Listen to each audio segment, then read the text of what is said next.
A young Memphis rapper is dead after a shooting in Fraser late Tuesday I know they night. not talking about Brown, the famous who went little by the boy name who always Baby had them CEO, guns as a shorty who died was after being influencing shot at every Lake Park. kid to He have was a only pipe. 20 years old when he was gunned This down, ain't- shot, nah. and left for dead in the same Memphis streets he came up in. But BabyCeo's story didn't start there. It started when he was just 14, Nah, going no viral bullshit, for I waving remember. guns and rapping about a I was life a most shorty. kids his age hadn't even seen. Some thought he was just another lost cause, but behind the controversy was a young artist co-signed by Fredo Santana, trying to turn pain into purpose. He had just Fredo become Santana a father, had co-signed just started too? going by Big CEO, and then I he ain't was know gone. all that. What really happened that night? And how did a kid who beat the odds end up betrayed by someone he trusted? This is the full story of BabyCeo. Jonathan Kyron Brown, better known as BabyCeo or later Big CEO, began posting freestyle videos on YouTube and Instagram in 2015 at age 14, flaunting firearms and rapping about street life. Right. Me and my girl, we so thuggin'. I got my buddy. Before we get started on this video, make sure you go What did he check say, out my button? website. That's in the description. If he said I post button, viral videos daily. I ain't gonna lie. And What do plus, you know make about sure a you button? like the video and share it with someone to spread. Yeah, make the sure y'all like, come violence subscribe, man. awareness. One early video showing him handling guns and rapping explicitly about gang signs sparked concern in Memphis, described at the time as disturbing. That same year, he dropped collaborative tracks like We the Game and Club Bang, which quickly amassed tens of thousands of views. His raw energy and fearless I attitude ain't never heard none of earned his him music buzz for on real, but YouTube that one early, music with song producers he like had with all JRO them old Productions people, and beats and from he was the legends like youngest one with 808 them big Mafia, guns, featuring in shorty. videos like NSYNC 2 tracks. By 2017, his breakout came with the Race freestyle, riding the Take Hey beat and hitting over 1.5 million views, a moment that cemented his reputation online. BabyCeo caught the attention of Fredo Santana and signed to Savage Squad Records. He and Fredo were close, with BabyCeo even dedicating shoutouts to his mentor in later songs.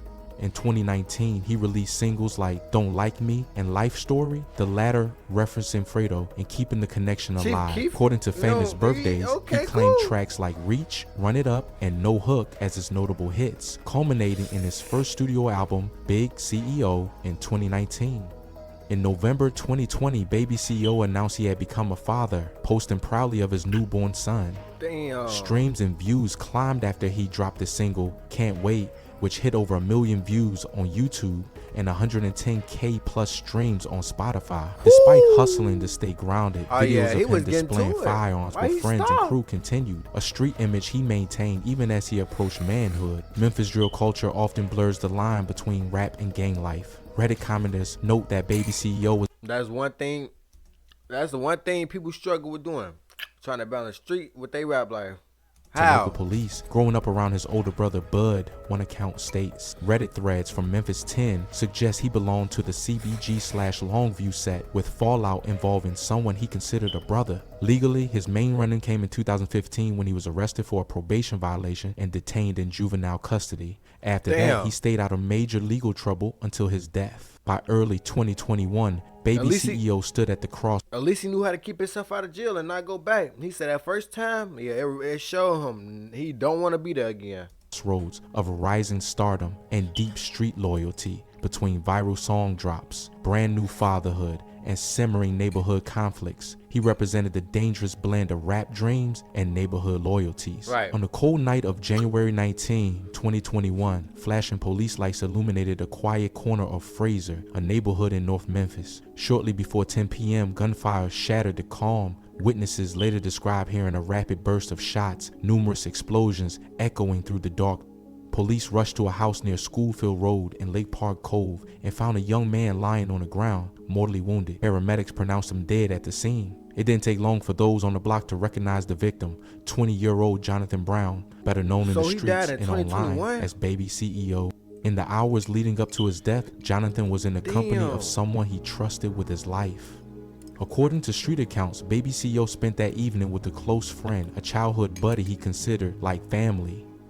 They were hanging out outside a home in the Hawkins Mill area of Fraser around 9 p.m., trading jokes and banter under the glow of a street light. This So friend you was no telling me his stranger. own In fact, he friend was killed dating some Baby gang? CEO's own sister and was the father of her Fuck. young child. The level of trust This was finna blow me. implicit, but as the night wore on, a sudden tension sparked between them. The friend allegedly asked to see Baby CEO's gun, a customized Glock with a distinctive golden slide He and had switch them that bitches, Jonathan though. was known to carry. Ooh, Sensing something was Drakey. off, Jonathan refused to hand it over. In an instant, that bond of AIP, brotherhood was broken. The 300 friend blackout. pulled out his own weapon and opened fire on Baby Damn, that CEO, long-ass shooting barrel, him multiple shorty. times and leaving him to die where he fell. In that brutal moment, the rising rapper's life was cut short by someone he had treated like a brother. The scene that Memphis police encountered was grim. Shell casings littered the pavement, and the young artist lay unresponsive. Officers secured the area with crime tape, their breath visible in the cold air as neighbors emerged from their homes to see what had happened. The address would soon hit local news reports,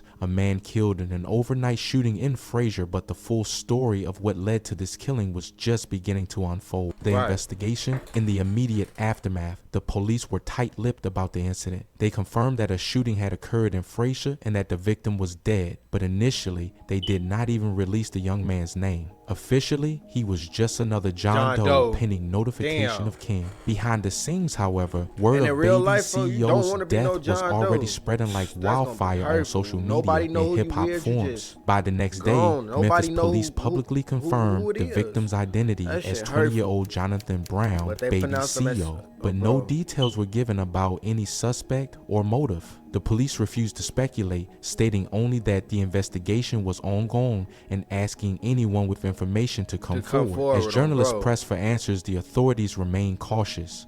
All they would say was that officers had responded to the 3800 block of Lake Park Cove around 10 o'clock p.m. and found a male victim dead from gunshot wounds. Damn. No arrest was announced and there was no manhunt for a killer.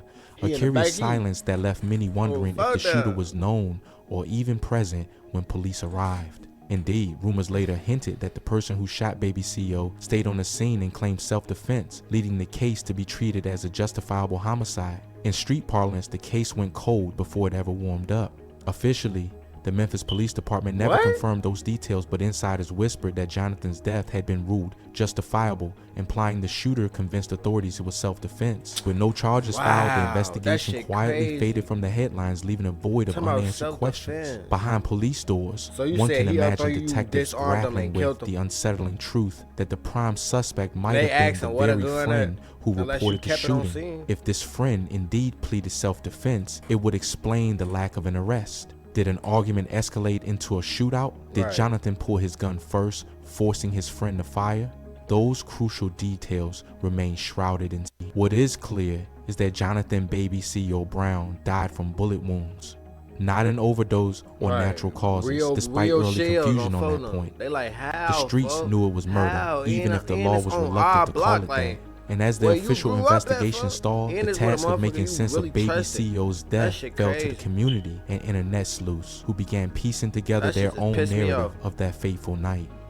News of Baby CEO's death sent shockwaves through Memphis's rap scene and far beyond. In the early hours of January 20, 2021, social media lit up with RIP messages and disbelief. Friends, fans, and fellow rappers woke to the tragic headlines, many unable to believe that the young artist they'd watched grow up was gone so soon. His older brother broke the news on Twitter, posting a heart-wrenching message. "My little brother Baby CEO has passed away. Please pray for our family. Why, God?" The raw pain in that tweet, the mix of heartbreak and confusion, made it painfully clear that this loss was personal. Baby CEO wasn't just... Damn, you know what you could have did with all that money instead of staying in the hood? Oh, hell nah. Something ain't right. The viral name or news story. He was a beloved son, brother, and father. In fact, Jonathan had just become a father himself. His baby son was barely 2 months old at the time of his death. His brother publicly vowed, "You just had a baby, little brother. I promise we got your son for life," assuring that the family would take care of Baby CEO's newborn child in his absence. Amid the outpouring of grief, there was also confusion. Initially, conflicting information swirled online. Some early posts and reports speculated that Baby CEO might have died from a drug overdose, a tragic echo of his mentor, Fredo Santana's fate. Even one of Jonathan's siblings pushed back at the gunfire rumors at first, tweeting desperately, "He wasn't shot or killed by anyone. Please stop spreading false rumors and pray for our family." It was a frantic attempt to stem the tide of speculation, perhaps born from shock or misinformation in the immediate chaos. Right. But within they don't want hours, everybody to harsh know what's really reality going set on, in. By just that in case evening, motherfucker got a slide or Jonathan's something, family confirmed that he had in fact been shot to death, and their tone turned from denial to fury. His older brother unleashed an expletive-laden Twitter rant aimed squarely at those he felt were exploiting the tragedy. In a tweet bristling with anger, he wrote, "Ain't no op killed my brother. He got killed by his own day one nine that he called his brother. So for you DK sucking a heavy camp knives trying to get fame off his name, stop it, clout chasing the honest."